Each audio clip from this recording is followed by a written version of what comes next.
What is happening, my YouTube family? It is your boy B New coming at you on this Saturday morning. Just hope everybody is blessed and highly favored. I just want to send positive vibrations out to everybody, and I want to thank everybody who had positive words of encouragement for me. I want to let you all know that that does not go unappreciated, and I definitely can feel. I feel better already, and I feel better because of the vibrations that you have sent towards me, and that is something that I really want to say thank you for. So, now that we got all that out the way, breaking but not so breaking news. You dig? Antetokounmpo, Giannis will not be available this evening in the Game 6 matchup for the Bucks versus the Hawks. And, you know, this has just been, and I said it before, I'm going to have to say it again, this has been the worst NBA playoffs I think I've ever seen that I can remember. And a lot of people say, oh, the games were so good. We had some good games, some series that went 7. I'm not saying that, but when you have teams in the playoffs that's going against one another, when the best player is not available, then what kind of product is that you're leaving on the floor? And I'm not beating a dead horse or anything like that, but come on. I mean, people like Kendrick Perkins. This is what Kendrick Perkins tweeted out the other day. I'm gonna put the tweet up here so you can see it. He's basically said that CP3 got it out the mud. He got it the right way.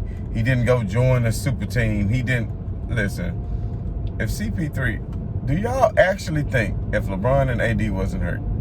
Do y'all actually think that if Kawhi wasn't hurt? Do y'all actually think if Jamal Murray was not hurt, that they win all these series the way they win? Now, the Denver one, they swept them pretty handily, so there may be a chance. But when you missing your floor general, now I know Jokic won the MVP. Jokic may have won the MVP, but Jokic was not the MVP of the league, and we all know that. And that's only because it was so many injuries this year, unfortunately, to Embiid and to LeBron and other people that were front runners. Kevin Durant was having a hell of a year. He could not stay healthy. But at the end of the day, Jokic will go down in history as this year's MVP. I don't know if I necessarily agree with that, but we won't get into too many X and O's for tonight. I'm pretty much predicting that Milwaukee is going to take care of business even without Giannis the way they did it the other night, because if Atlanta is minus a Trae Young, then it's going to be the same result. If they're minus Trae Young and minus Antetokounmpo, then I just say Milwaukee's role players with Middleton and the way Brook Lopez stepped up and showed out. And one thing I noticed about that game last time too is Brook Lopez is playing his true position. He's playing his true position as far as being in the center, down in the paint, and doing everything that he needs to do. It's great that he can stretch the floor, but he's a dominant force. And let's not forget, Brook Lopez is the all-time leader in scoring for the Brooklyn Nets. So we must know that. And he doesn't get his respect. He is far from a Robin Lopez. He's far from Robin Lopez. So I expect the same thing tonight. But in other NBA news and notes, take a look at this picture right here. I don't know if everybody saw this, but check this out.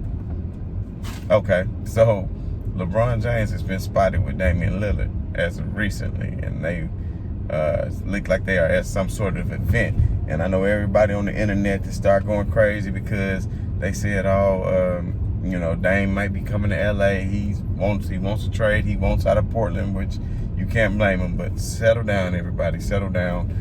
Basically, all this was Dame Lillard, who actually has a role in the Space Jam movie, up-and-coming movie for LeBron James, is on the Goon Squad. So they was getting together, having a little promo and things of that nature. And we all know Dame has went live on Instagram with LeBron before, so they pretty good friends. If he did force a trade out, I would imagine him, going to LA. So that's something that we could look at in the future, but, I don't really want to dwell on that. And then also, in other news and notes, Andre Drummond, who was kind of upset that he was benched on the last game of the playoffs, he actually came back and said he still wants to remain a member of the Los Angeles Lakers, how great it was to play with LeBron James, and he would like to run that back one more time. So, I mean, I would have liked to see them get more games together to see how it played out. But in the end, I really think the Lakers would benefit more from a center who could actually stretch the floor and was capable of shooting shots outside the paint. And Drummond, as good as he is on the glass, he's still not that great of a rim protector. So if he's asking for a lot of money, that's something that I definitely think the Lakers do not need to hand over to him. I know he said the dude on Instagram who asked him to ask for the league minimum, he told him, you drunk. So he definitely not going to take the league minimum. I don't know if he'll take a mid-level exception or whatever, but that's something that we could talk about later on. But in other news, we all know that, LeBron James is switching to number 6 instead of number 23, going back to number 6 like he was in Miami. Now, when he first came to LA, of course, he was 23. But when he found out AD was coming to LA that next year, he was going to give AD the 23 because that's what, AD always wanted was number 23, and that's what he wore. But because they had mass-produced, Nike had already mass-produced so many jerseys, they were not allowed to change numbers at the last minute because it was messed up for production. So even as powerful as people want to say LeBron James is, he still did not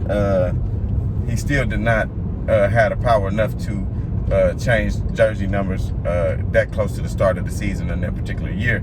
So now, moving into this year, LeBron said he was going back in number 6 because I guess AD was going to get his number 23. However, Anthony Davis has changed his mind and said he does not want the number 23 jersey because he wants his jersey now of his current number to hang in the Raptors one day. He's already won one championship with that number. So, he wants to put that number up in the Raptors. Maybe one day with LeBron James, who knows? A lot of people say, well, LeBron only been with LA 2 years. He didn't do anything. But I will say, winning the Finals MVP and a Finals and making LA a prominent, I didn't say build a statue, so calm down, haters. I didn't say build him a statue yet, but, to maybe retire that number. And that way they don't have any choice who's to retire, because if LeBron were number 6 too, it just all depends. But people who think that the Lakers don't have a chance next year, I'm telling y'all, when LeBron and Anthony Davis get their rest in the offseason and Rob Pelinka goes out and does the job necessary to do, the only key players I'm really worried about the Lakers holding on to is, of course, LeBron, AD, Caruso, KCP, you fine, but I'm not going to shed any tears if the Lakers lose KCP, Schroeder, Drummond, Wes Matthews. You know what I mean? I'm not saying clean house, but at the end of the day, a lot of these players underperformed in the crunch time. Kuzma especially. I would trade him for a pack of tater chips right now. I'd trade him for a bologna sandwich and a carton of milk like I used to do when I was at the boys club. So I'm just telling y'all, Kuzma, you had ample opportunity to step up. I don't know if anybody got to check out Magic Johnson's interview on what he thought of the Lakers and the offseason moves they need to make going forward. But if you hadn't had a chance, go check that out. I think it was on The Jump with Keyshawn Johnson in the morning. Not The Jump, but Get Up, whatever one of these shows is. But at the end of the day, you all, we're going to have a final starting up very soon. I would say sooner rather than later. And it's going to be the Phoenix Suns, which I'm assuming against the Milwaukee Bucks, but it's not the most enticing matchup. But we'll get together and we'll talk about it and see everybody's thoughts on it. Hopefully we'll get some good games.